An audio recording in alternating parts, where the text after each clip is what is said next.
আলহামদুলিল্লাহ, আলহামদুলিল্লাহ, আলহামদুলিল্লাহ। এই যে দিন শেষে রাতের খাবারটি যে খাচ্ছি, দেখেন সারাদিনই অনেক ক্লান্ত ছিলাম। পুরো স্কুল জুড়ে বাচ্চাদের ক্লাস পার্টির আয়োজন, কী যে আনন্দঘন মুহূর্ত। আবার কোনো কোনো ক্লাসে আবার বেদনাদায়ক মুহূর্ত ছিল। অনেক ক্লান্ত ছিলাম সারাদিনে।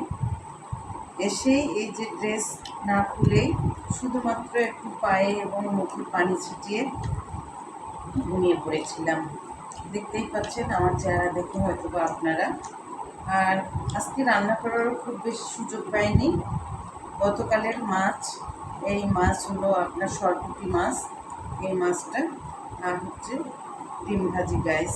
এই যে এতগুলো ভাত অবশ্য আমি খাবো না, অনেকগুলো ভাত দিয়ে ফেলেছে। আমি এইটুকু ভাত শুধুমাত্র খাবো। অনেক ইচ্ছে করছিল যে ডিম ভাজি দিয়ে ভাত খাবো রাতে, তাই এই যে ডিম ভাজি দিয়ে ভাত খাচ্ছি। আপনারা কে কে এমন করেন, শরীর ক্লান্ত থাকলে এই যে আমার মতো ড্রেস নিয়ে ঘুমিয়ে পড়েন এবং বিছানার মধ্যে বসে ভাত খান? কমেন্টে এসে অবশ্যই জানাবেন। ভালো থাকবেন, দোয়া রাখবেন।